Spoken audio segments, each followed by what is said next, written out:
we are live. Great, thanks, Kathy. So I am going to call the meeting to order. And Kathy, I think we need a roll call first of members before we start the meeting. Yeah, a vote.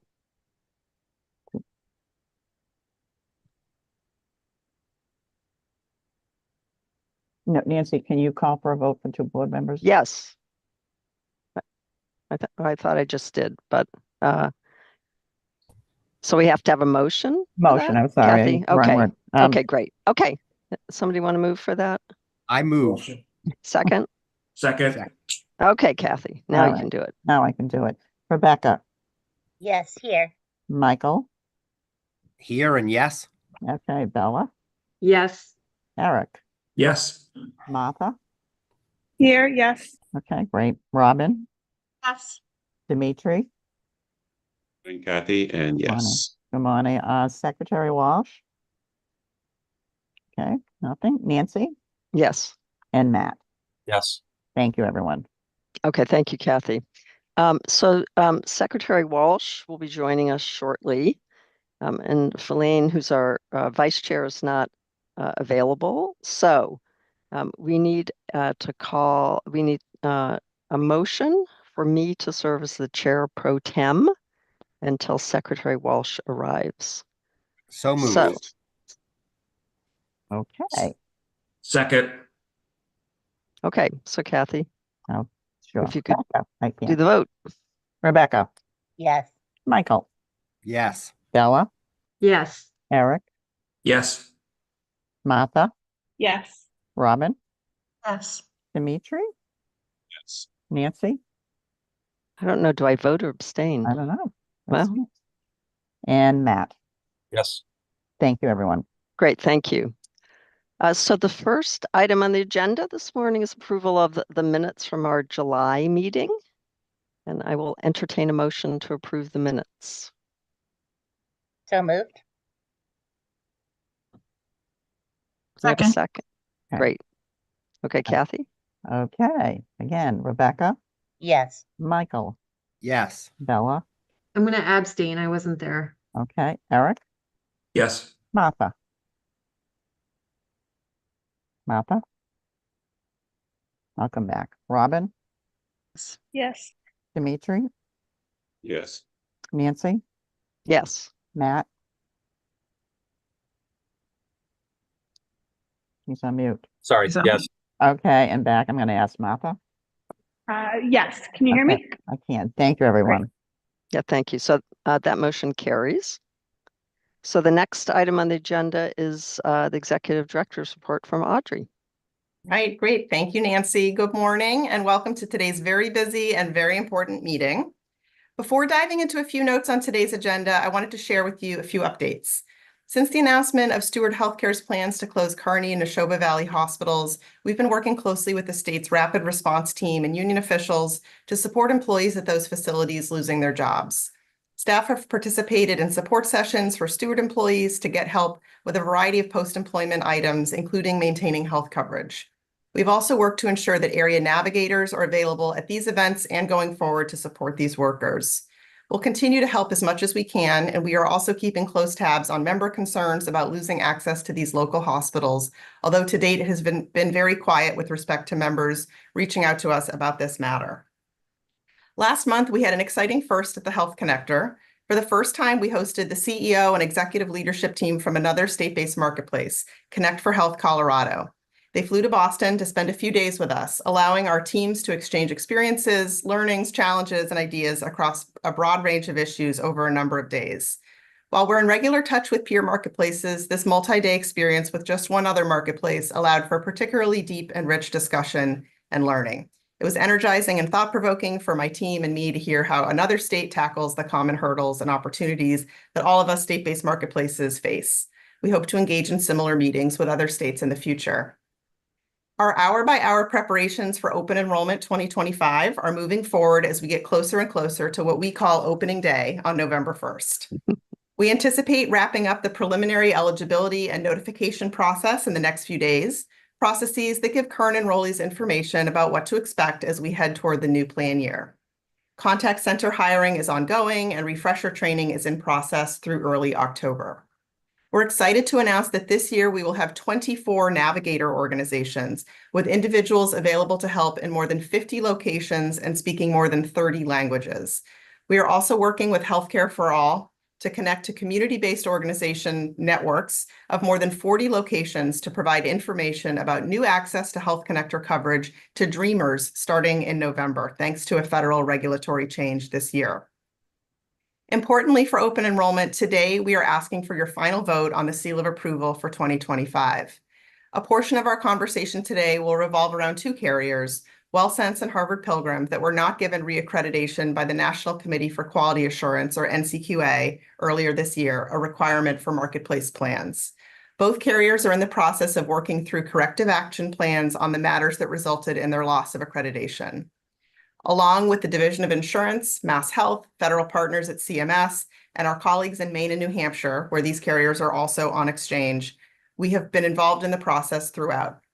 The carriers are making progress towards reaccreditation according to schedule.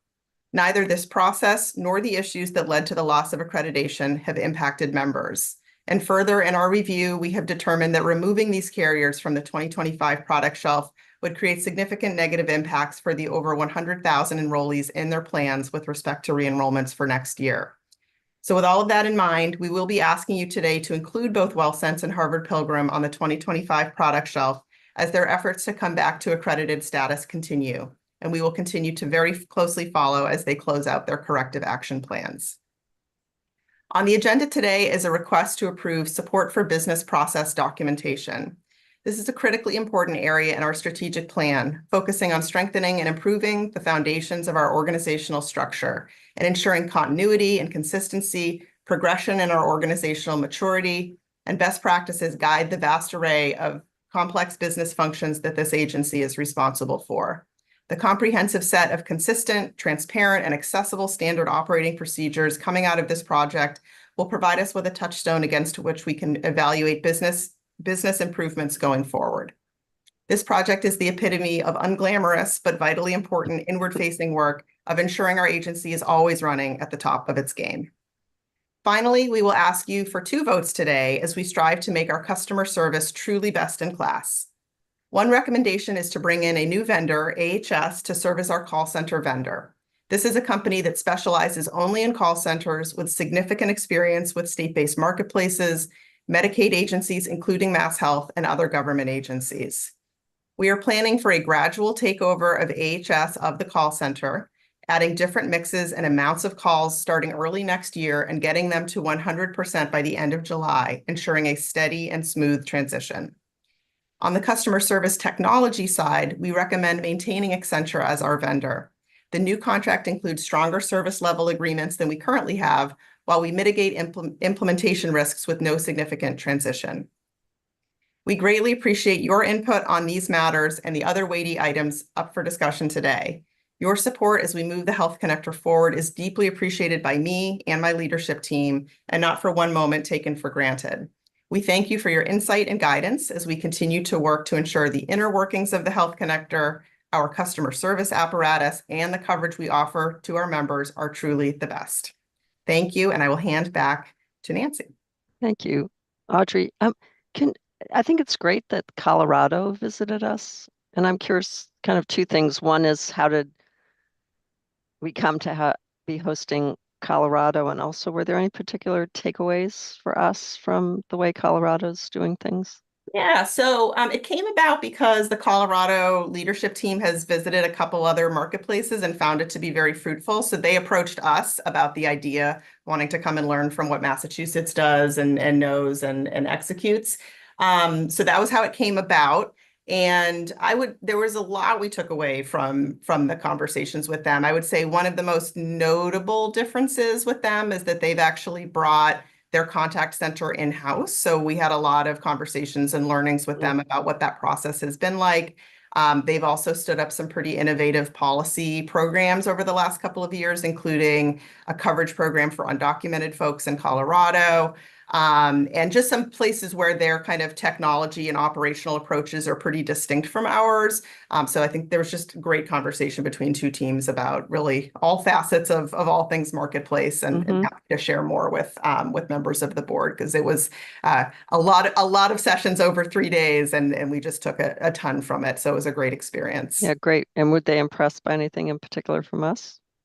Yes, I definitely think they were. I think, particularly on kind of the policy side of the world, work we're doing, certainly our Connector Care program, Connector Care expansion. I think kind of the depth of some of the policy analysis we were able to share about, ongoing federal matters.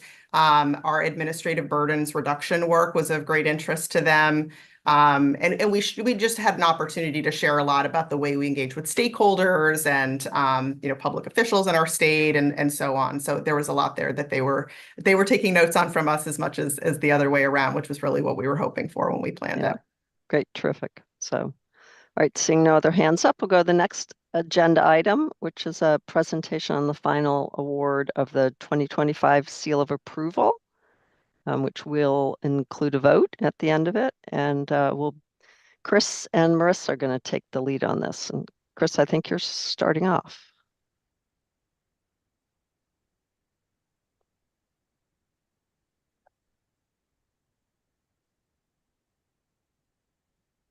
Greetings, everybody. Can everybody hear me? Yes. Apologies for the slight delay there. And good morning, everybody. Appreciate the opportunity to meet with the board and to discuss our seal of approval and the final vote here for plan year 2025. As most folks know, we'll do a quick reminder here, but the high-level timeline for the seal of approval process kicked off in earnest in March of this year. And we've been through a host of activity that's led us to the conditional seal of approval vote that occurred in July. And now, of course, today's final seal of approval vote. Can we hit the next slide, please? So as we noted, this is our third and final installment for the 2025 seal of approval board discussions. In February, we launched this process, proposing some plan designs that were largely consistent with our 2024 current offerings on the shelf, but also designs that built on several years of equity initiatives related to chronic disease management, as well as initiatives focused on foregone care and highlighting new initiatives around maternal health and cardiometabolic health for 2025. In July, we reviewed those carrier responses to our RFR. We discussed the robust product shelf that we were looking to bring to bear for 2025. And today we're going to review some rate changes, the Connector Care program design, and as was mentioned, NCQA accreditation considerations, which will culminate in the final vote for qualified health plans and dental plans for plan year 2025. Next slide, please. Next one, thanks. So as we know, the Division of Insurance leads the annual rate review process each year, in which includes a public comment opportunity, as well as publication of rate filing summaries from the carriers that are posted and publicly available online. So all of this happens against a backdrop of affordability challenges that I think most folks on the board are well aware of. We know state residents are facing challenges, no matter where they get their coverage in affordability and access. And so we've seen this in our own data. We've seen these in analyses by the Health Policy Commission and by CHIA. And against that backdrop, the Health Connector actually proposed a shelf of high value coverage. The merged market rate increases that were approved by the Division of Insurance for medical plans is 7.9% before aging, which is higher than last year's 3.2%. Of note here, Massachusetts is not alone in seeing these higher rate increases for plan year 2025. Data from nearby states shows increases for plan year 2025 ranging anywhere from 7 to 18%, with Massachusetts seeing actually slightly lower than the average increases. Versus states such as Rhode Island, who's looking at anywhere from 7.8 up to 12% increases in their small group markets. Maine looking at up to 9.4% increases, and Vermont actually looking at 18% increases as well.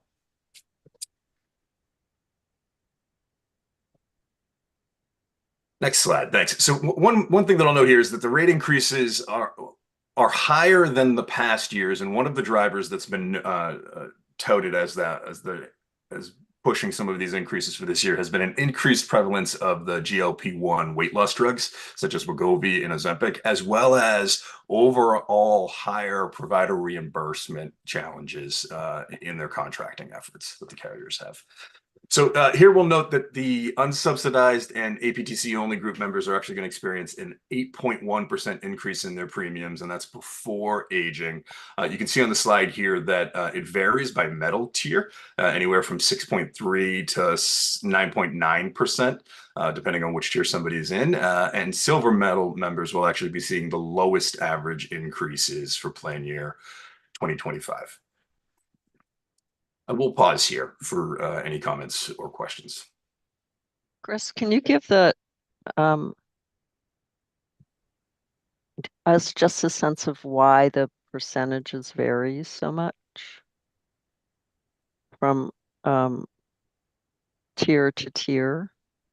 Yeah, I think that there's a number of factors that obviously go into the rates that I can't speak to in a detailed fashion. I do know that obviously carriers felt that a number of the underlying drivers with regards to provider reimbursements, I think, played a role here. I don't know that I could speak directly to some of the specific variations between metallic tiers in an educated way, but I can tell you that we do know that there's been some significant pressures around the provider reimbursement aspect of things that carriers have touted. Eric? Thank you. You mentioned also not just the carrier reimbursements, but also the GLP-1 drugs, and we see that across the marketplace as causing cost pressures. My question is whether you have heard from any of the carriers as to whether they're going to change their coverage levels for those drugs. I know there's active considerations of that. For example, would they cover the diabetes-driven diagnosis for the drug versus weight loss only? So would they cover Ozempic but not Wegovy, or would they reduce the number of types of drugs that they would cover? Anything yet from the carriers? Yeah, good question, Eric. So I think, interestingly enough, carriers are considering a number of different approaches, whether it be, additional prior authorizations or whatever the case may be. I think what's interesting here, and maybe to your overarching point, is there's not necessarily a universal approach, right? Different carriers are considering different ways to address some of those high costs that are being driven by these GLP-1 drugs. I think actually there's probably an opportunity there, right, for us to have a more broad-based discussion about what the right solutions are, especially for the health connected population. And so that's something that I think we could take back and look to have some more robust discussions with both carrier partners, but candidly, stakeholder groups, right? Because the carriers and health connectors aren't the only ones that are impacted by these increases. And so I think, engaging clinicians and others who are close to the benefits of these GLP drugs can also help us have a balanced, reasonable discussion and hopefully get to some strategies that can help with this. Thank you.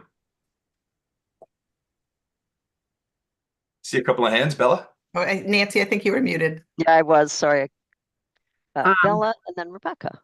Yeah, I guess I just wanted to add, I think one of the reasons why you might see a higher increase on bronze versus a platinum is leverage, where you have higher deductibles and higher cost sharing on bronze plans, which stay stagnant generally from year to year. And so the costs that the insurer bears is higher as a higher percentage, and it trends higher.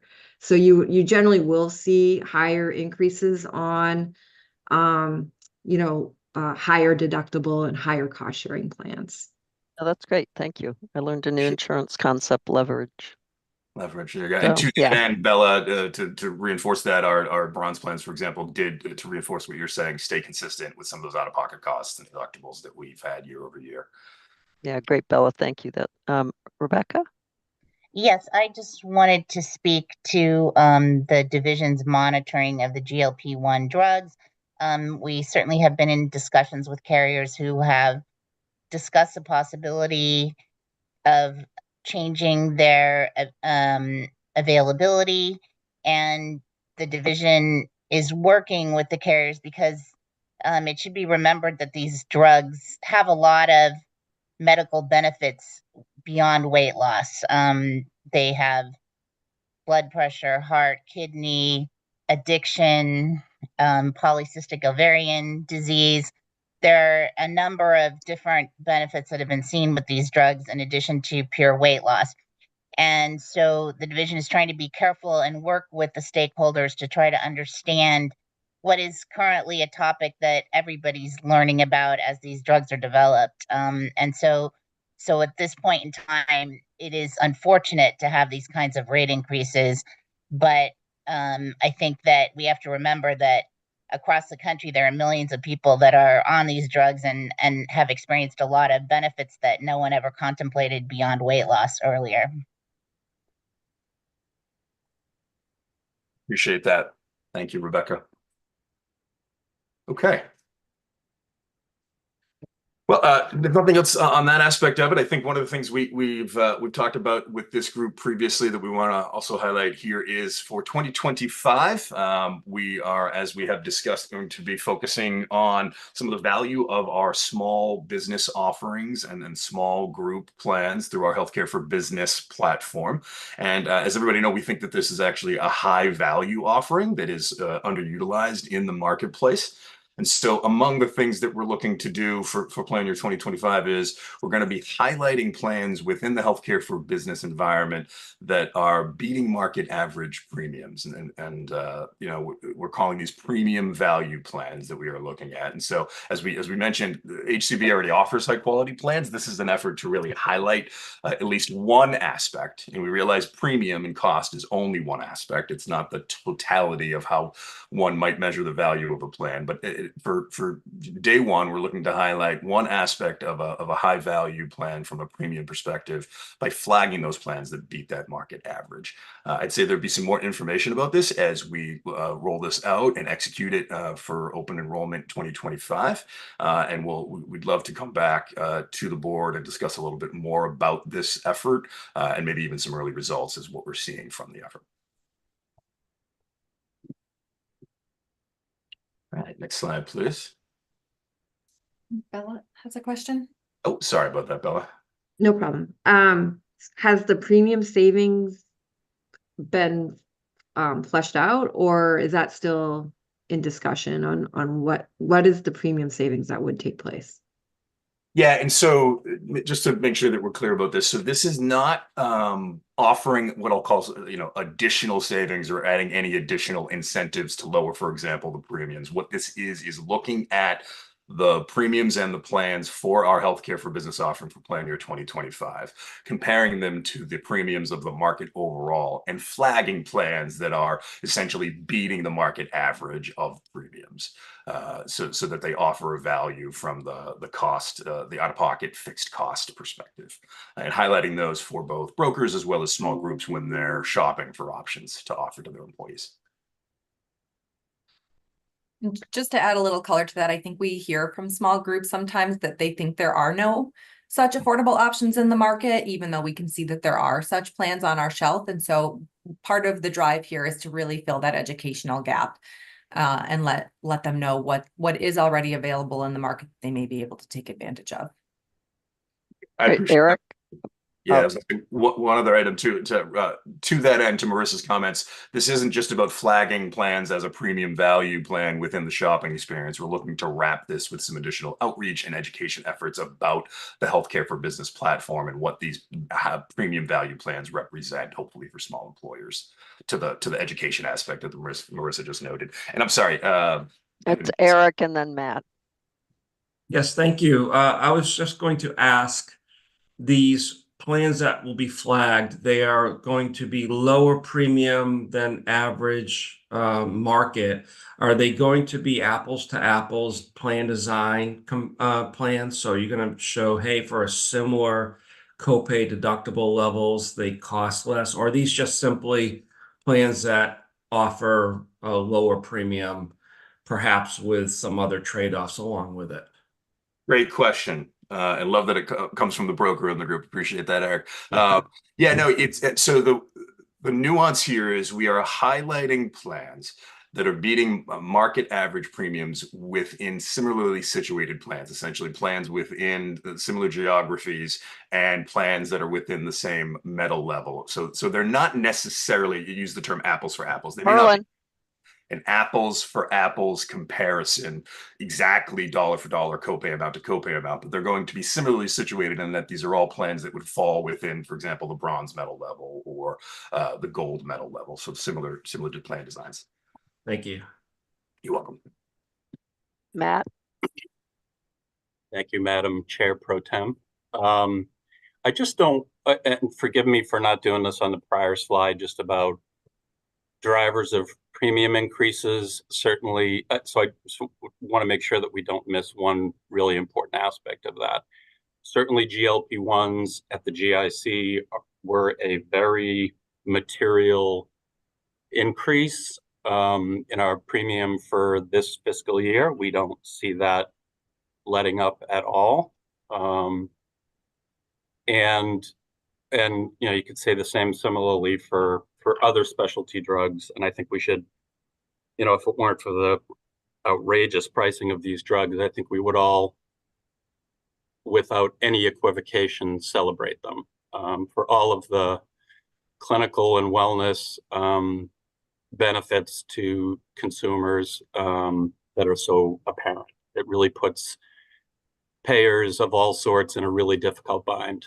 But I think I never want to lose sight of what has been for a long time and continues to be the biggest driver for rising premium, and that's provider unit costs. And the prices that are negotiated between plans and providers, as I said, longstanding problem, but I'm sure the carriers, where they hear, would echo what we see, and we hear from our vendor carriers that there's been a pretty significant, if not dramatic, shift in the marketplace where providers are demanding extremely large increases over short periods of time. I know I'm not saying anything that anyone on this call is not aware of, but I do just, it deserves, I think, a moment of emphasis and a moment of urgency, because we're into a new space and a new level of challenge on this topic. Thank you. Rebecca? Sorry, I just want to completely agree with what Matt just said. It is extremely difficult right now in provider contracting. I know that COVID led to a huge loss in the numbers of providers, but the carriers are having to face tremendous difficulty with any kind of recontracting that's taking place. So what Matt said is absolutely true.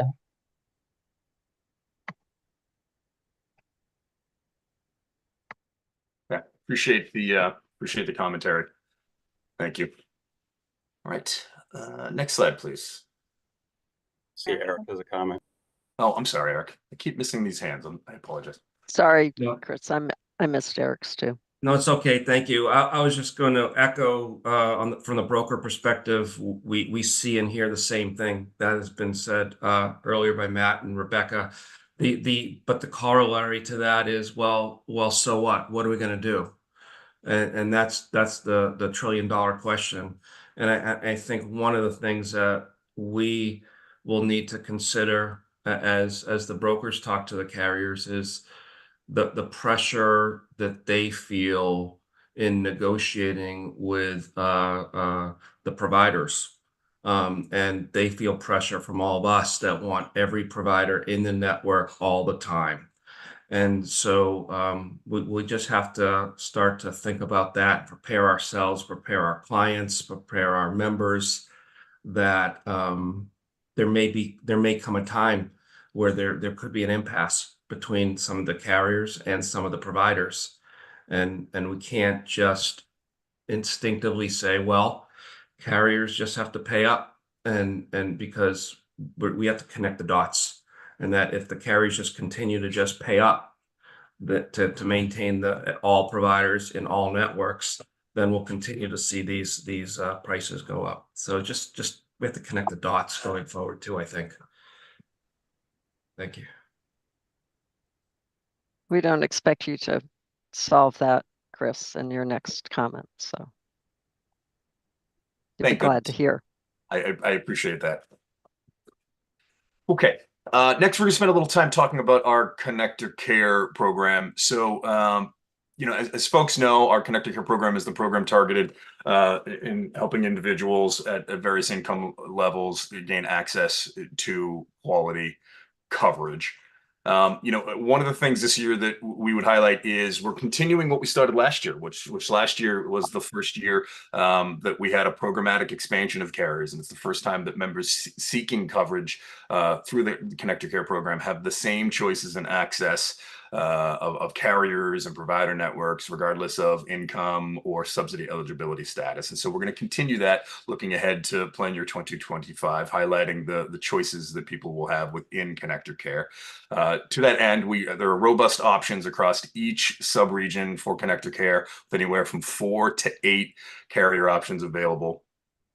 Notable, and we highlighted this before, Fallon has expanded their coverage to several additional zip codes in a few counties, Bristol, Hampton, and Plymouth counties. And below here, you'll see the contribution schedule as it lines up tied to the Connector Care plan types and the requisite income ranges that somebody, federal poverty level, that somebody would have to qualify for those particular plan types. So you can see that there is an increase in 2024, year over year, 2024 to 2025, but those increases were held relatively steady. Okay. Bella has a question. Hi, Bella. Hi, I think I just want to make sure I understand. These enrollee contributions are for like a single policy and not family, right? Right, and these are the minimums. So these are not necessarily reflective of an exact amount that somebody might pay for a given Connector Care plan type in a given region, but yes. And can you remind me of how the contributions for enrollees are set? So these are the minimums. Is it a range? Yeah, so these are the minimums, and we established this as part of, I believe, our affordability schedule that we established. Yes, yeah. Okay, Right. yeah, it's coming back. This may ring a bell. I was going to say we had talked about this in prior meetings. So we established the minimums as part of that affordability. Yes. Well, the actual amount that anybody will pay obviously varies depending on one of the next topics that we're going to talk about, which is premium smoothing. Okay. Great. Chris, before we do that, I see Secretary Walsh has joined us, and much as I hate to relinquish the power of the pro tem chair, welcome, Secretary Walsh. And thank you. I'm very sorry to be late. I was getting riddled by the Mass Hospital Association. Nice to see everybody. Thank you, Nancy, for stepping in. I guess I'm now officially back as the chair. Yes, you are. Okay, great. Thanks. Thank you, and welcome, Secretary Walsh. We were just wrapping up a portion of the seal of approval discussion for plan year 2025, leading into our discussion of NCQA. So one topic that we want to mention here and highlight for the group is premium smoothing. So as a reminder, premium smoothing is a tool that helps the Health Connector ensure that members have a number of available options while still incentivizing enrollment in low-cost plans.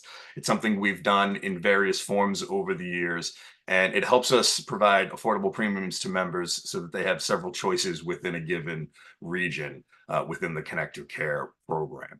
So the proposed approach for 2025 is similar to prior years in that it focuses on lower income enrollees and lower cost plans, and then it phases out the smoothing as income and plan costs increase. And also, as we've noted, we do not apply any proposed smoothing for our Connector Care pilot population, those that are within the type 3C or 3D income levels.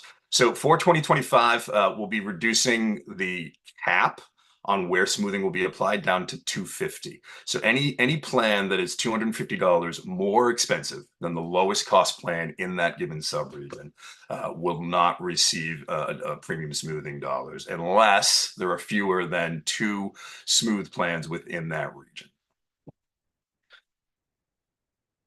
pause here for any questions or comments. Okay. Hearing none, I will pass this to Marissa, who's going to spend some time talking about the previously mentioned NCQA accreditation considerations with two of our carriers. Thanks, Chris, and good morning, everyone. So in July, we discussed an issue related to WellSense's accreditation from the National Committee for Quality Assurance, or NCQA. And since we met, Harvard Pilgrim Health Plan has also failed to renew their accreditation status, also as a result of not meeting NCQA standards in the quality improvement domain of their review. In both cases, it's also true that there are not member harms associated with the issues that led to these denials. They're generally more administrative in nature. And just for context, Harvard Pilgrim participates in the Maine and New Hampshire marketplaces also, and we've been in touch with regulators in those states, which includes CMS, as New Hampshire uses the federally facilitated marketplace as their platform. Since July, we've met regularly with NCQA, other regulators, and both carriers to monitor progress toward regaining accreditation. NCQA reports that both carriers have been communicative and engaged, submitting materials on or ahead of schedule. As the CAP process or corrective action process concludes, they will have to engage in a subsequent evaluation of the failed elements that led to their denials to determine whether CAP activities have led to now meeting those standards. This evaluative process will continue as we head into open enrollment. DOI also has ongoing oversight of both carriers' efforts to regain NCQA accreditation, including an understanding of any changes the organizations need to make to strengthen internal processes to avoid future accreditation issues, and a readiness review to ensure that the carriers do not engage in a resurvey with NCQA only to fail again. We deeply appreciate the leadership of and collaboration with DOI over the last several months as we've navigated this unprecedented issue. Given the more administrative nature of these issues and the progress that's been demonstrated to date, paired with the oversight in place through DOI and NCQA supporting both carriers' returns to accredited status, staff recommend awarding both carriers the 2025 seal of approval. We think the harm to members and to the overall market of not offering plans from these carriers would be significant and not warranted at this point, but we will continue to closely monitor their progress and their provision of high-quality coverage to our members. Pause there if there's any questions or comments before moving on. Rebecca and Eric. I just wanted to say that the division is working very closely with NCQA, with the carriers that are not accredited, and with our consultants that are also working extremely closely with these carriers and with NCQA. Everybody's working together. I think it's a very collaborative process. We also have Maine and New Hampshire that have been very involved in the process as well. I think that everyone is very focused on getting these carriers reaccredited and doing so in the best possible way, which is why we're not going to rush them. We're going to make sure that everything is done in accordance with the guidelines and that the carriers are aware of exactly what those requirements are before they go into the survey and know that they have met them. So we feel confident at this point in time that the carriers are doing everything that they need to do. NCQA has reported that back to us repeatedly, that the carriers have been very responsive and involved and handling this in the appropriate way. And we are monitoring the entire market to make sure that we don't have any deficiencies of these types occur with any other carriers in the future. Thank you, Rebecca. Eric. Thank you, Secretary. I just wanted to commend the staff here, the DOI, working with CMS, our surrounding states that are impacted. This is a serious issue. It's unprecedented. It's been many, many years since we've seen this from any carrier, and so we all take it very, very seriously. And it's taken a lot of work from a lot of people and a lot of hours over the summer here and late spring to figure out if there were any harms as a result of this, or if this really is administrative in nature. And so I just want it to be publicly known that there was a lot of thought going into this and a lot of action and a lot of serious contemplation as to what this means. And so I support the position of going forward with these carriers and feel good that we're doing the right thing by the members in the state. Thank you, Eric. Anybody else have any comments? Yes, Secretary Walsh, could I ask a I didn't see your question? hand, Nancy. Oh, that's fine. Thank you.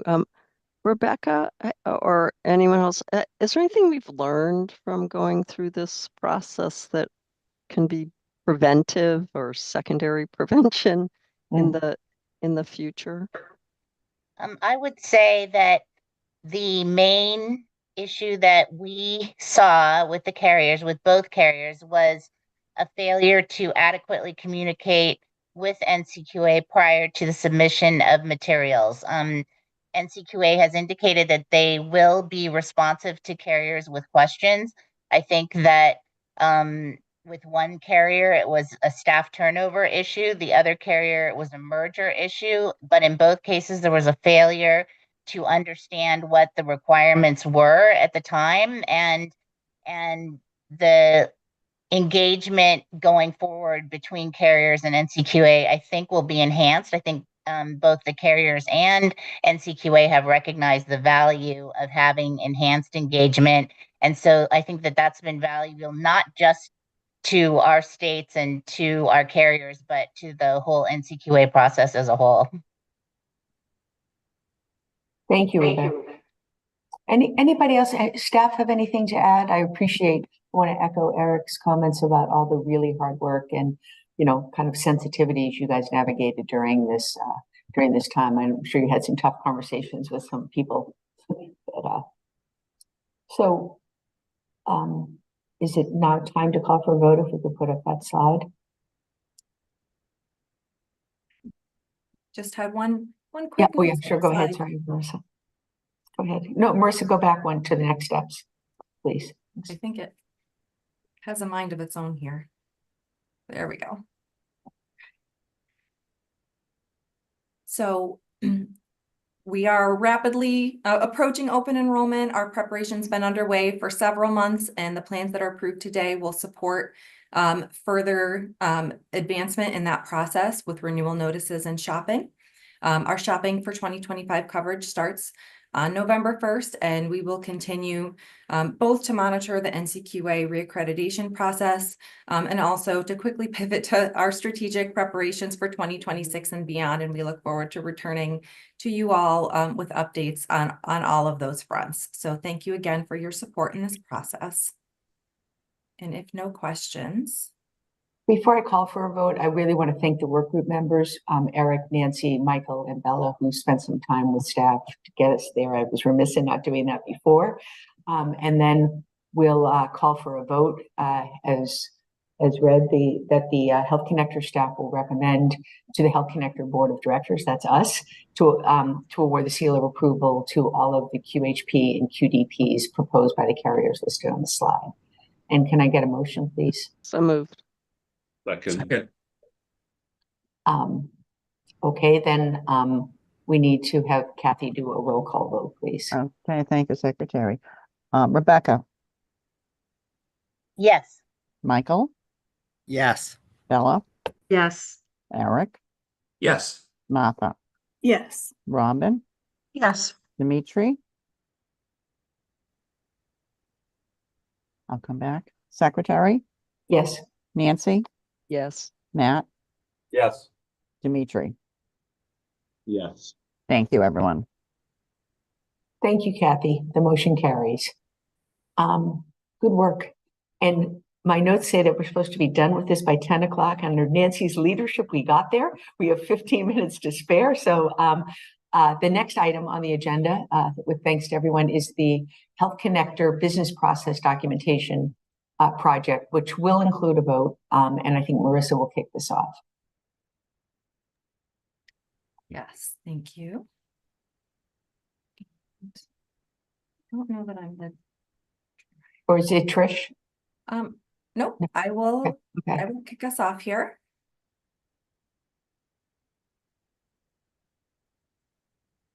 Advance.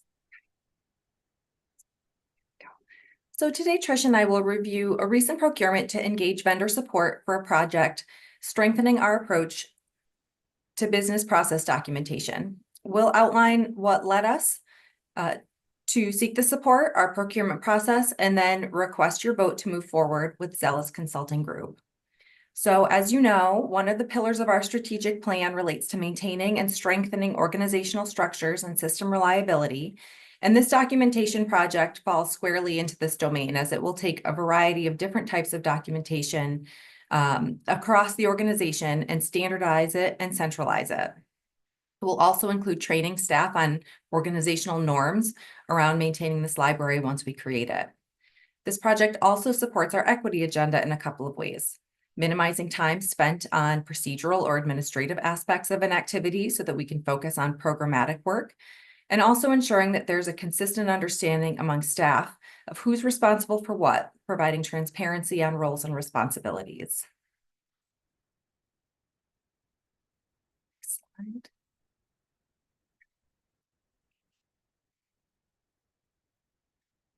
So it's been 10 years now since ACA Marketplace coverage has been available, and we've evolved significantly during that time.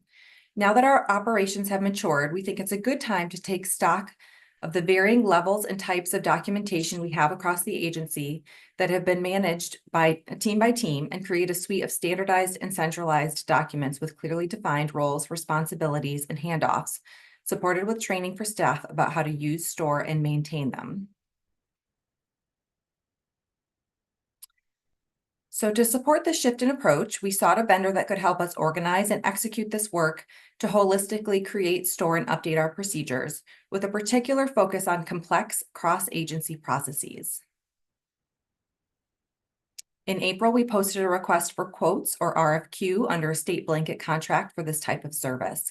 We sought a vendor with knowledge of the ACA and marketplaces, experience doing this type of documentation work for a complex public sector entity, and ability to bring expertise to bear based on best practices observed in other engagements.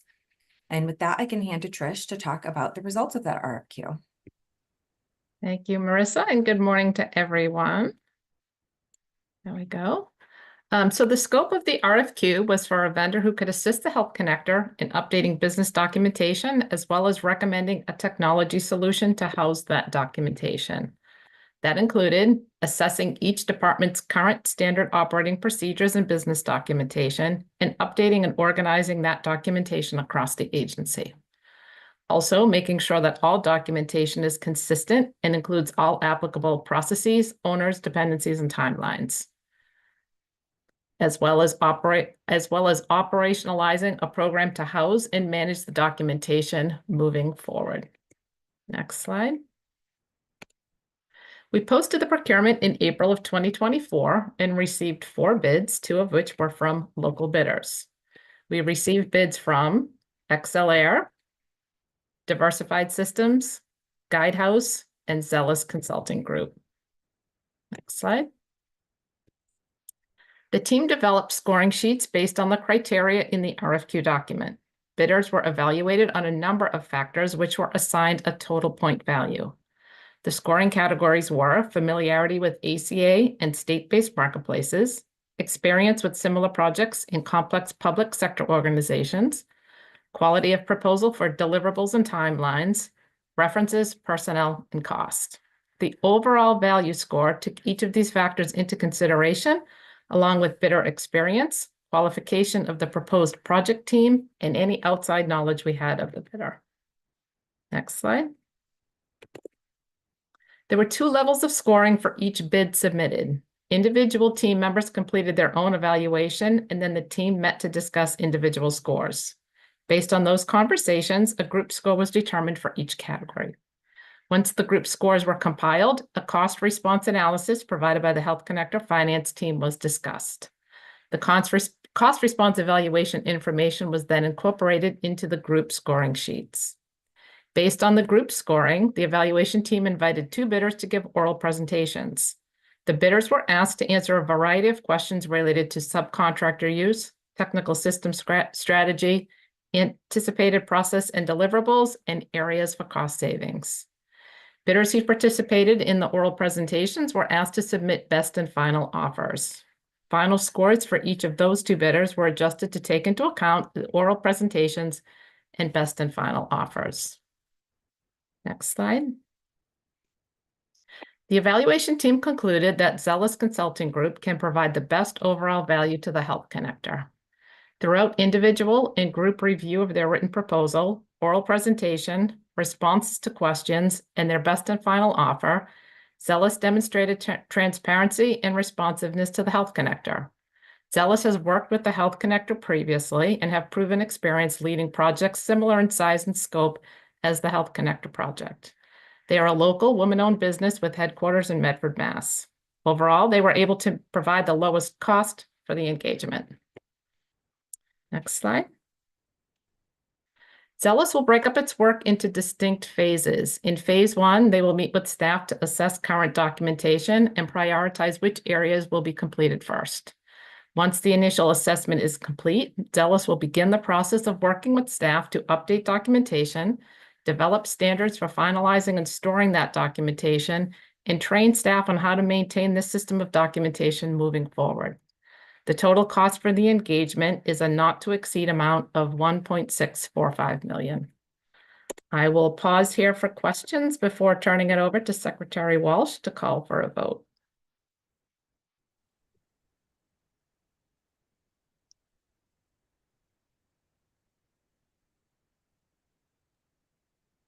Secretary, I think you're muted. Muting. I was unmuting myself. Sorry. So if we can go to the slide for the board vote, or is this so the Health Connector staff recommend to us to authorize the executive director to enter into an agreement with Zealous Consulting Group for business documentation support services through June 30th, 2025 for a total amount not to exceed $1.645 million. I'll call for a motion with thanks to the team for the presentation. So moved. So moved.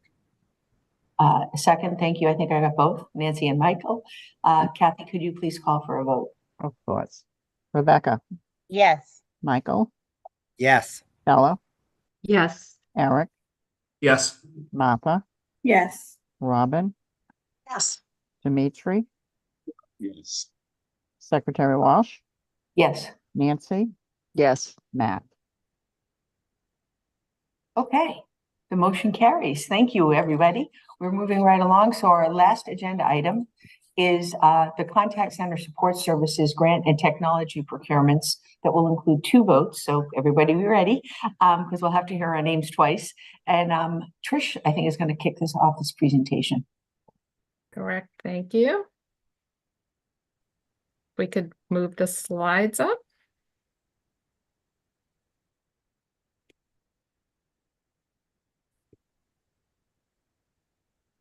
There we go. Thank you. We will be moving into a presentation that will end with a request for 2 votes, as the secretary said. One to enter into a contract for a contact center vendor, and the second to enter into a contract for a technology vendor. I will begin by reviewing our current and future states, walk you through the procurement process that we use for both procurements, then move into specifics about the contact center procurement, and we'll turn it over to Michael, who will discuss specifics about the technology procurement.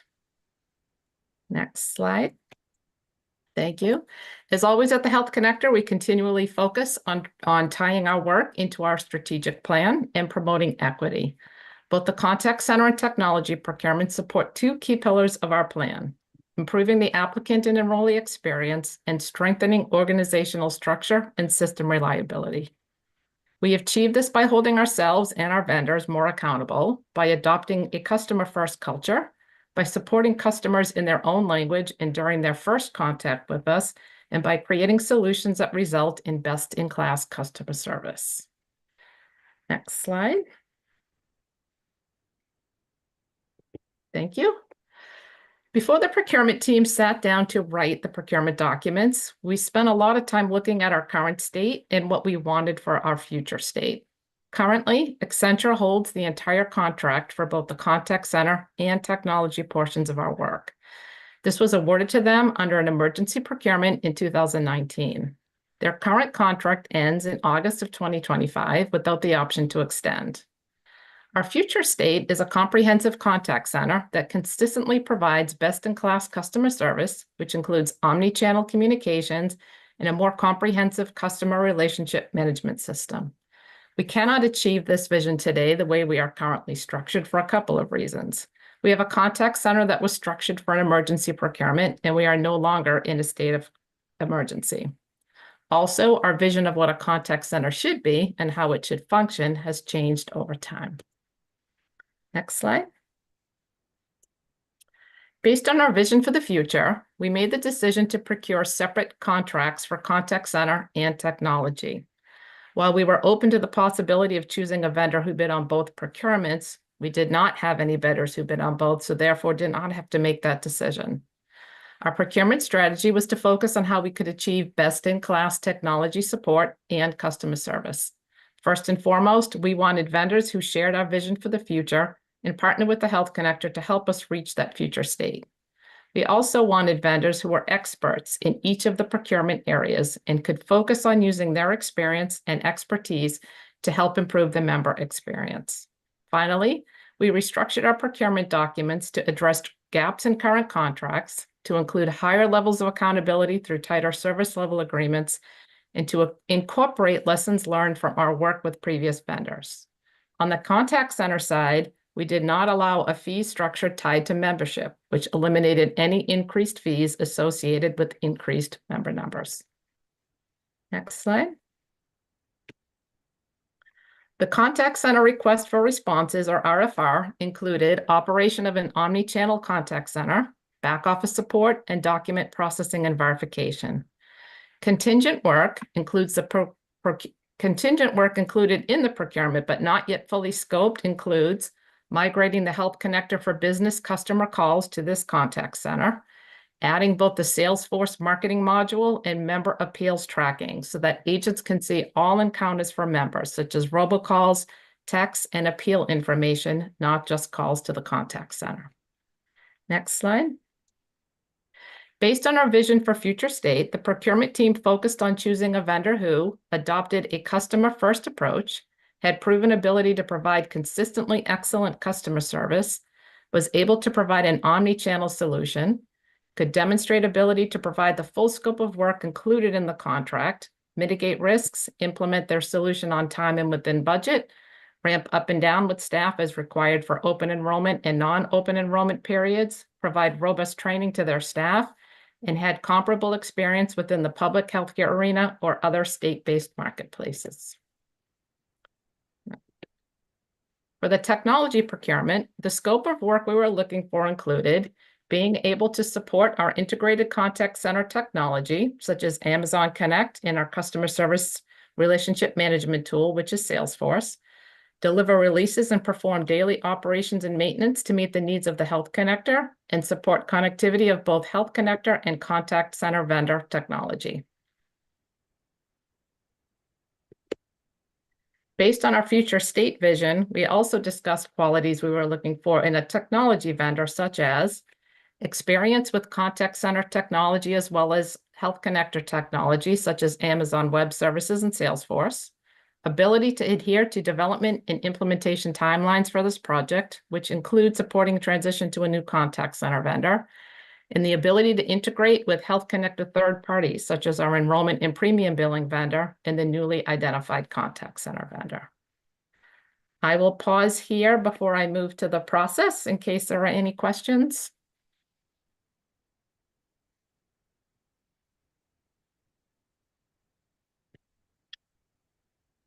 Okay, we can move forward. The procurement process started long before we began to formally meet and write the procurement documents. In April of 2023, we released a request for information, or an RFI, to test the market, see what we could learn about current technologies, best practices, and possible price points. We received 5 responses to that RFI, which were informative and helped us generate some ideas for writing our procurement documents. We then followed up with discussions with other Massachusetts state agencies and other state-based exchanges to learn about their vendors and experiences. Finally, we reviewed Health Connector member survey data and our own end-of-call satisfaction survey results to better understand our member experiences and expectations. On April 9th of this year, we released an RFR for the contact center and an RFQ for the technology solution. The contact center procurement was inclusive of all contact center technology, reporting, language line, workstation equipment, analytics tools, security tools, and quality assurance technology. The technology solution included administering Health Connector technology, supporting integration of contact center technology, and providing their own back-end technology.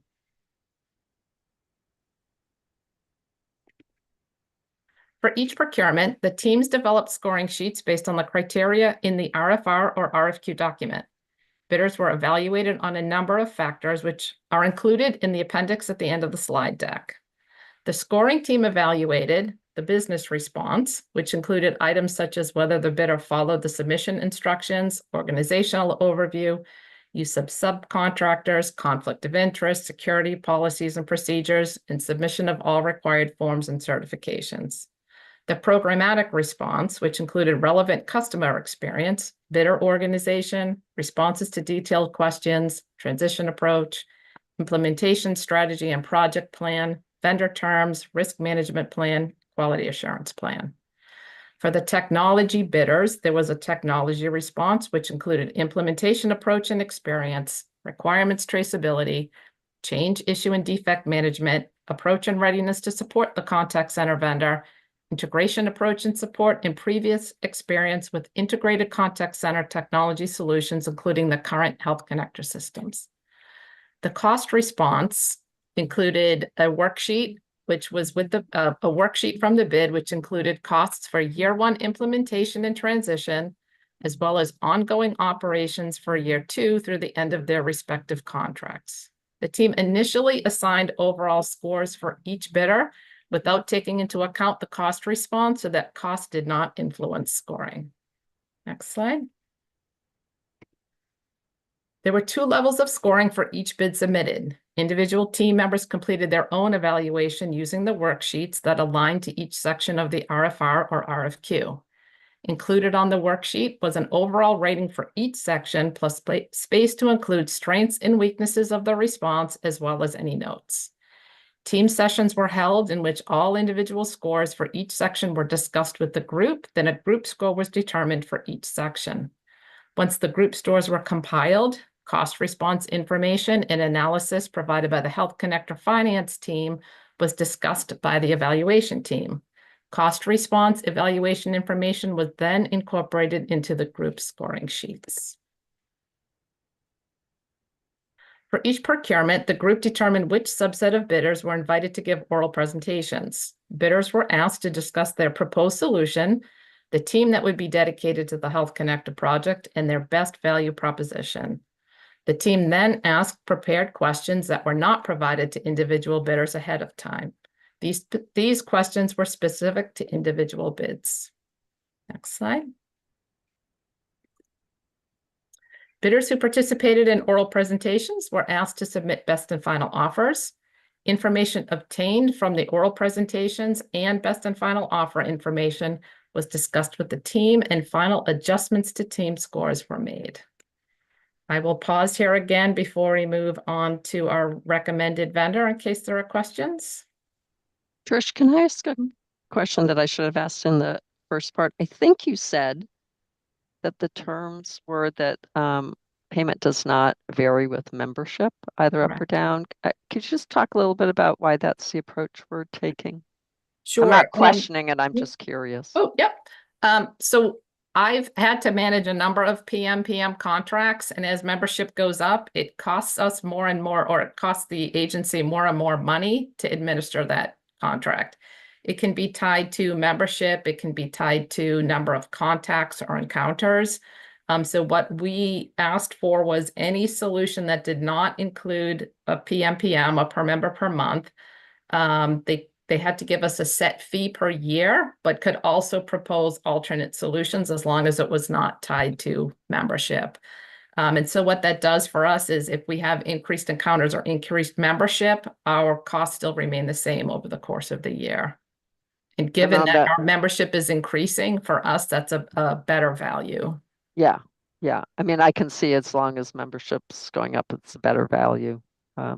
It's obviously if membership goes down, Mhm. not, but I would hope we're fairly stable now, given the. Correct. So, okay, that's helpful. Thank you. Eric?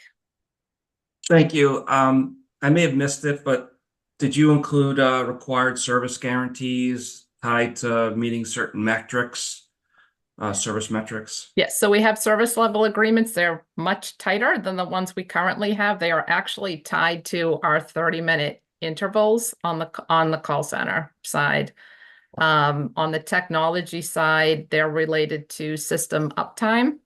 But we definitely took a look at the service level agreements that we had in place under our current contract and have actually increased accountability for those. So they're pretty stringent on the contact center side. Thank you. Yeah. And Trish, what does it mean 30-minute intervals? Like, So we're actually assessing service every half an hour, correct. Wow. Rather than taking an average, in some contracts, you'll see an average over a day, a week. Yeah.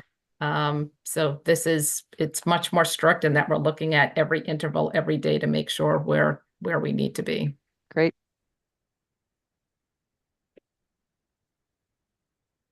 Okay, I don't see other hands. I can't see everybody though.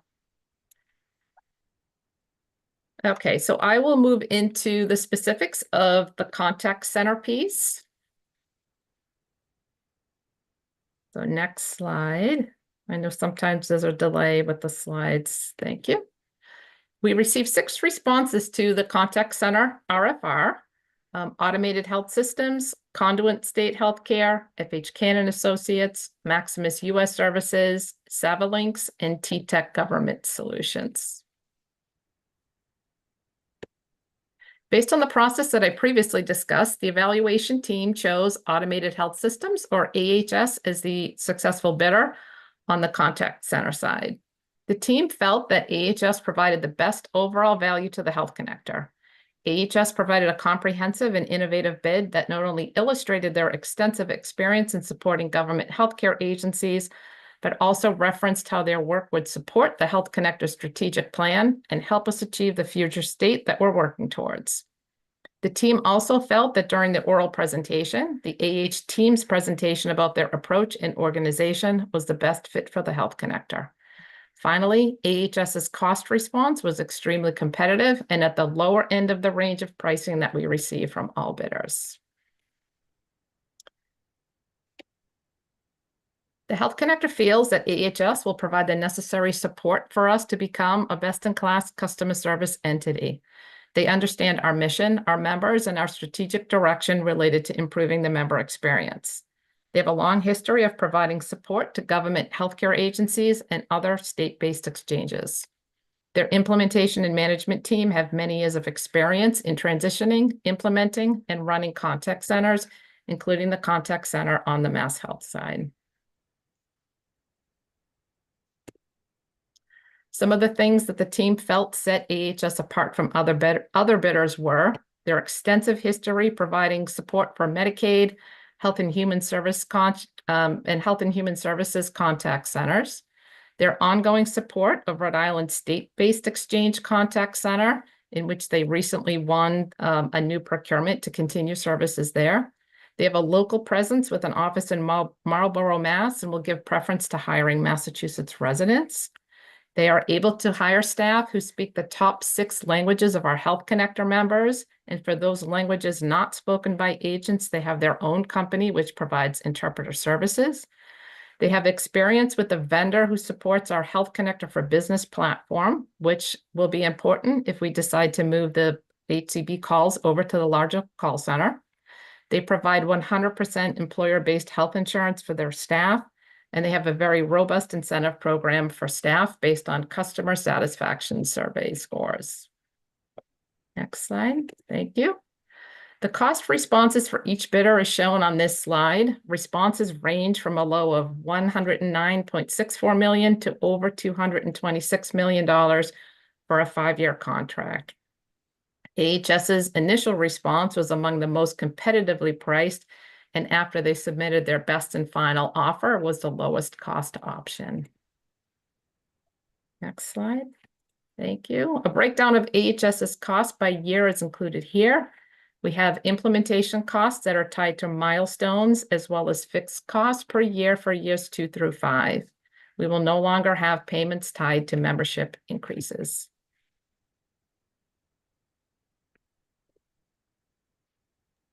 Okay, with any change in vendors, there is a period of transition and implementation. While the transition from Accenture to AHS will involve many moving pieces, it will not be as complex as previous contact center transitions at the Health Connector.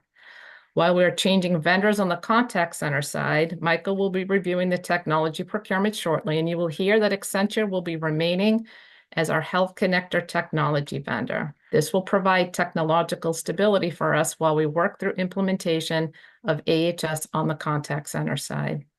We will have over 11 months of time to transition and implement AHS, which we feel is more than adequate to have AHS and up and running fully by the end of the current Accenture contract next August. For 6 months of the transition, Accenture will support 2 contact centers running in parallel, so we can do an incremental transition of calls from Accenture to AHS. Our plan is to move a percentage of calls by type every other week to AHS. Once AHS is comfortable with those calls, we will add the next call type over to them. If there are any issues, we can revert the calls back to Accenture while we make adjustments on the AHS side prior to moving those calls back over. This will avoid a hard cutover, which has not worked well for us previously. AHS is currently the contact center vendor for Mass Health, so they already have experience with the Mass Health application process, using HICS and other systems such as My Workspace, as well as what is involved in training staff on those systems.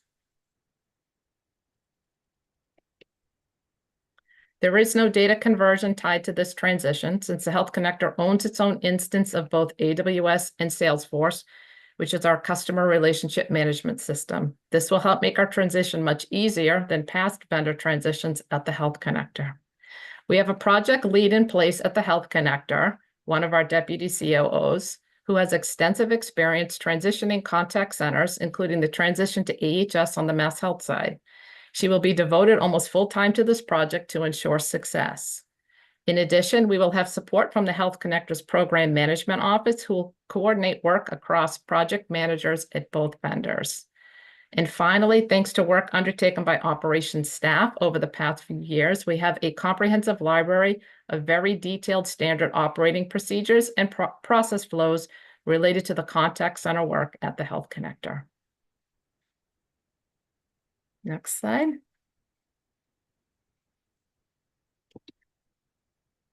Well, we feel as though we're in a much more stable place organizationally, and for the reasons I just discussed, anticipate a smooth transition, we do still face some risks. AHS may face issues sourcing staff for the account. We will work with Accenture to transition staff as appropriate to AHS, but there is still a risk that AHS faces difficulty hiring for our account. While we are confident in Accenture's ability to continue as our technology vendor, running parallel contact centers is something new, and we anticipate some logistical challenges that we will have to work through. Incremental call transition may face some challenges as we move to more and more complex call types, thereby creating the possibility of more time between call type transition than anticipated. The Health Connector teams are small and resources are spread thin. Subject matter experts are in demand across a number of projects, and we will have to make sure that they have the time that is required to devote to this project. Finally, there are some dependencies on third-party vendors for cooperation and project participation.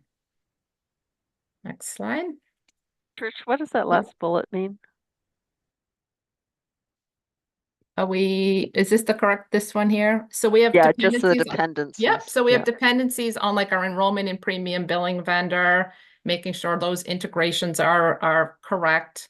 And that we can get them in the room with Accenture and AHS and another vendor and us and make sure the whole group is working together. So it's a matter of trying to coordinate and make sure we have everybody at the table in the timeframes that we need them to be and getting work done when on time.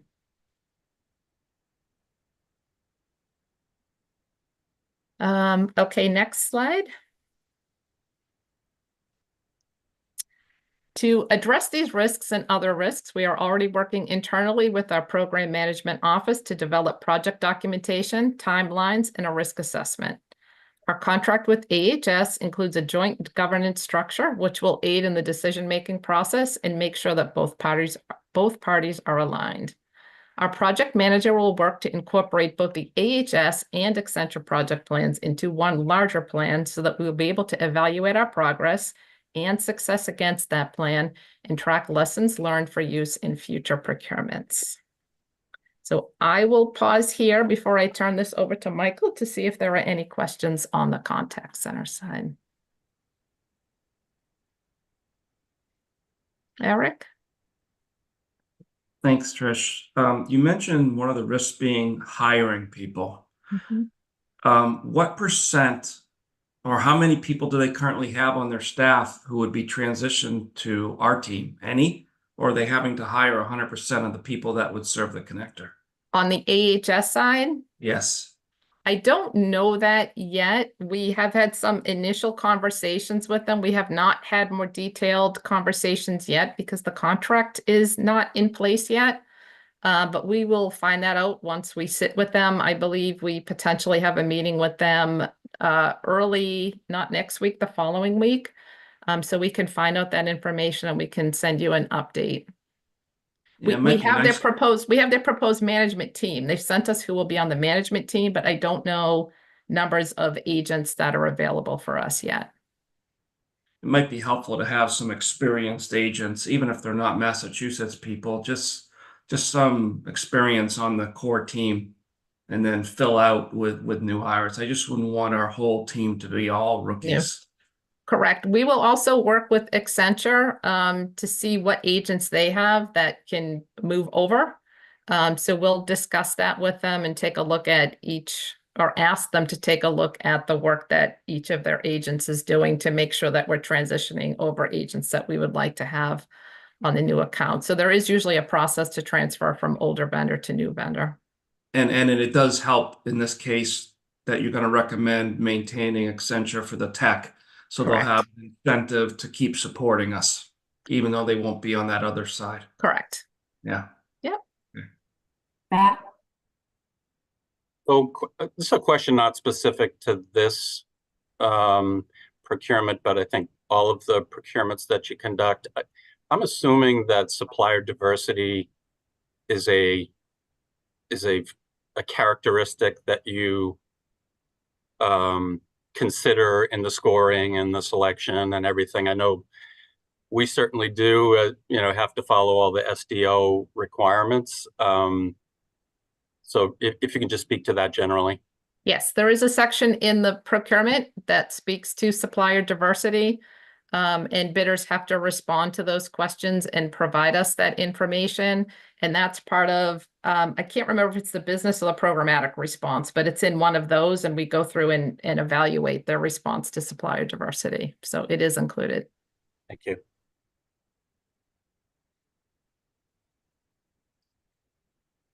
Okay, if no other questions, I will turn it over to Michael, who will speak to the technology piece. Great. Thank you very much, Trish, and good morning, everyone. You just move to the next slide. As Trish mentioned, the Health Connector released a request for quotes to obtain technology services for our contact center solution, which includes Salesforce for customer relationship management and Amazon Connect for telephony services that are provided, among other services, through Amazon Web Services, or AWS. The RFQ was issued to 5 potential bidders under state blanket ITS 74, which is used to procure information technology professional services. However, ITS 74 was set to expire in June of this year. Since we wanted to ensure that any respondent to the RFQ would remain eligible for these services under the operative state blanket at the time of contract execution, the RFQ also required that bidders have an active bid on state blanket ITS 81, which is the replacement for ITS 74. The Health Connector received one response to the procurement, which was Accenture LLP, based out of Chicago, Illinois. As you know, Accenture is the Health Connector's incumbent vendor currently providing these technology services for the contact center. Accenture's bid included documentation that it was notified by the Operational Services Division of the Executive Branch that it was named as an apparent successful bidder on ITS 81, thereby qualifying them for our RFQ. Next slide. While there was only one bid reviewed for this procurement, the evaluation team felt that Accenture could provide the best overall value to the Health Connector and named Accenture as the apparent successful bidder. As the incumbent, Accenture understands the Health Connector's licensing arrangements and specific technology support needed for the Salesforce and AWS-based contact center solution, as well as its third-party integrations. Accenture's proven experience with the Health Connector and our specific technology solution limits risk during implementation. The absence of a technology vendor transition significantly helps to maintain system stability as the operations and staffing of contact center and support services migrate to AHS. Additionally, as Trish mentioned earlier, the Health Connector owns the licensing of the contact center technology, so there is no need for a data conversion as part of this procurement. Next slide. The RFQ requested a fixed price 3-year agreement for the contact center technology services. Accenture's cost structure proposal met this request, with the first year covering implementation costs of around $2.75 million, and years 2 and 3 supporting ongoing technology operations and maintenance at approximately $7 million each year. These costs are inclusive of Accenture managed licensing costs, bringing the total cost for 3 years to $16.57 million. And as a reminder, as Trish mentioned earlier, the Health Connector directly licenses much of the core contact center technology, so those costs will remain as licensing fees paid directly by the Health Connector and are not included in the costs you see here. Nancy, a question? Thanks, Michael. Given there was only one bidder, like how do we assess the cost proposal? It's a challenging question because it was tough for the current services are linked together in one combined context technology solution here. We evaluated it against kind of just general industry standards. It's hard to do a comparison. We unfortunately had no comparison to bump it up against. I think there was a chilling effect on the bids. Sorry, I should have called on someone. Sorry, Dimitri, go next. Sorry. Thank you. Quick question with regard to the split licensing fees. Could you shed some light on that for me in terms of licenses that the Health Connector owns and manage versus the license fee that's showing up on the quote? Sure. So Health Connector owned licensing include the core contact center technology, so like Salesforce and AWS, and some other smaller applications that are within that bundle. The Accenture specific licensing fees are systems that Accenture needs to be able to manage those technologies. So that includes their incident management system, certain security tools, certain VPNs that they use to be able to manage those systems. So that's what the differentiation is there. Thank you. Eric? Thank you, Secretary. Per Nancy's question, I think you all do a great job in your RFP process. So thorough. And so it raises a question for me, why no one else bid on this? But to Nancy's question on how do you assess the costs? And you mentioned that you compared a general industry standards. Can we at least look at what other states are paying for similar support and just make sure that we're in line with that? Knowing that we don't have too much leverage with Accenture if we have got no other bids, but just to try to keep them, make sure we're industry standard across the states. Yeah, I mean, we can certainly take that back, Eric, and get back to you with some of our findings. I think it will vary based on the structures that those states have for their particular arrangements, like similar to us trying to compare our current arrangement to the future arrangement because our costs are right now we're in a contract that's PMPM that's inclusive of both technology support and contact center operations support. It's hard to split, but we will, we can absolutely take that back and then summarize our findings. Any And I have thoughts to why? ass- Go ahead, Oh, go ahead. Nancy. I mean, I have to assume you're all very experienced at this and you've had experience with Accenture so that you have some range of reasonableness, experience and knowledge and sort of standards that you can apply to this. So Nancy, we're also looking at our current contract and current pricing, and even though Yeah. it is difficult for us to split the technology from the contact center, Accenture's bid is actually very close to what we estimate our current technology cost to be.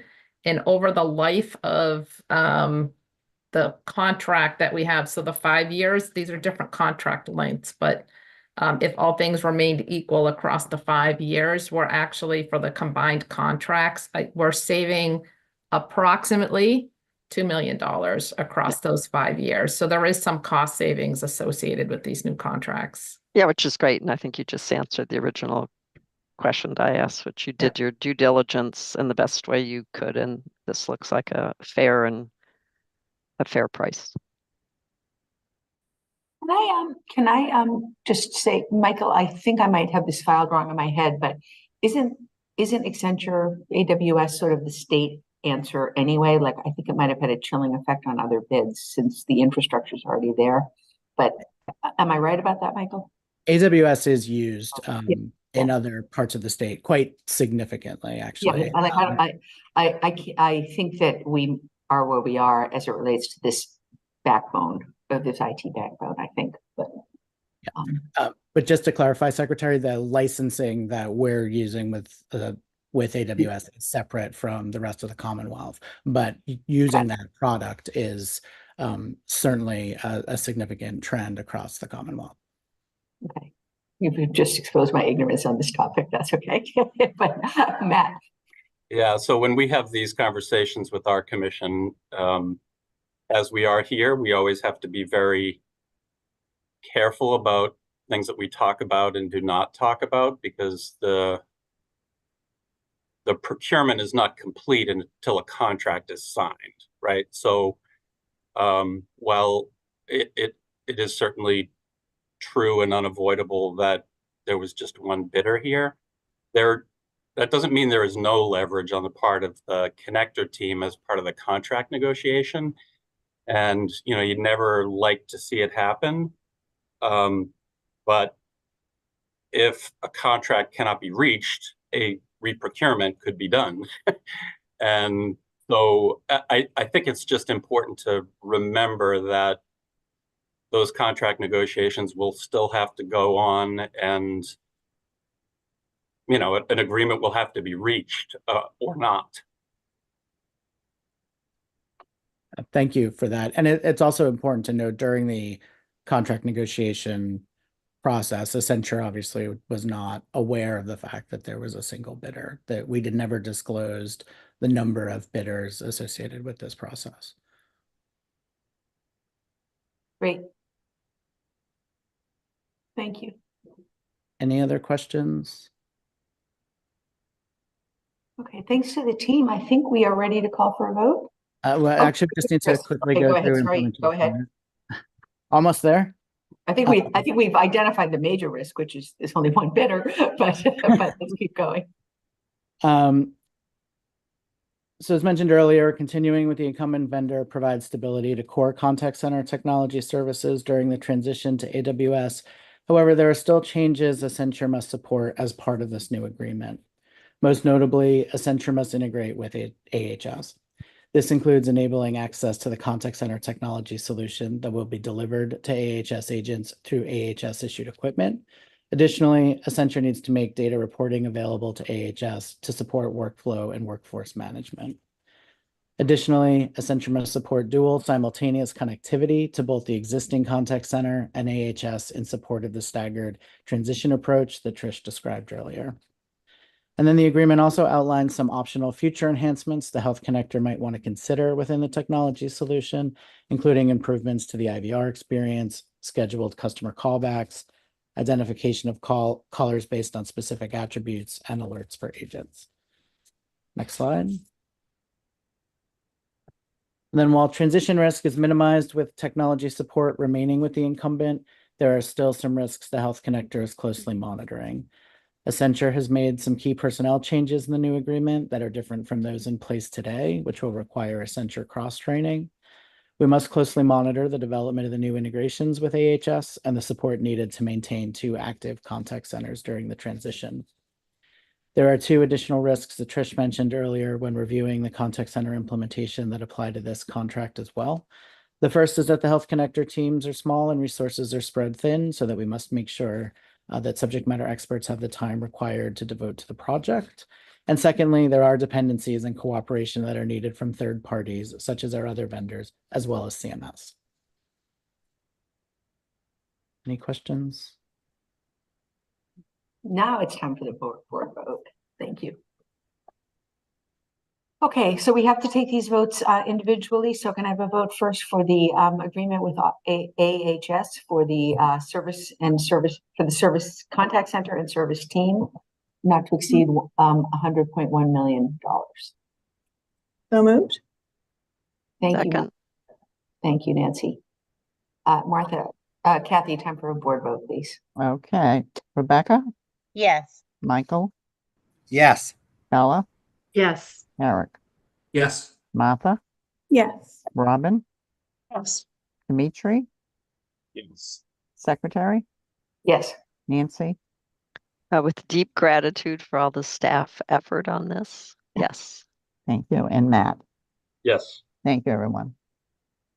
Okay, now we need a motion and a second on, and maybe we could advance the slide to the next vote, please. Thank you. This is to, we would approve entering an agreement with Accenture for services and cloud support, not to exceed 16.57 million. So moved. Thank you, Nancy. I need a second. Second. Thank you, Eric. Kathy? Okay. Rebecca, Yes. Michael, Yes. Bella, Yes. Eric, Yes. Martha, Yes. Robin, Yes. Dimitri, Secretary Walsh, Yes. Nancy, Yes. Matt. Yes. Thank you, everyone. Okay. Well, I want to thank the team. I want to thank Nancy for stepping in for me and being much more efficient than I am, because we picked up 30 minutes under her leadership. Thank you all. The gift of time is wonderful. I think what I learned, Secretary, is when I have to chair, I don't get to ask. I don't ask as many questions, so that's probably a good time management technique to note.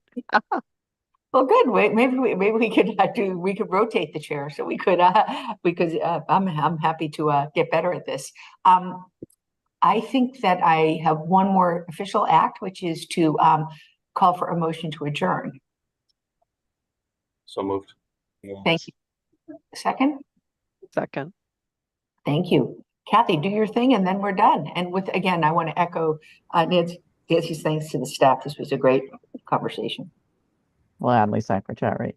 Rebecca, Yes. Michael, Yes. Bella, Yes. Eric, Yes. Martha, Yes. Robin, Yes. Dimitri, Yes. Secretary, Yes. Nancy, Yes. Matt. Yes. Thank you, everyone. Wonderful. Well, thank you all. Thanks to Audrey and the team. It's great to see you all, and we'll see you next month. Have a great day. Bye. Secretary, Thank thanks, you. everyone. Thank you. Thanks.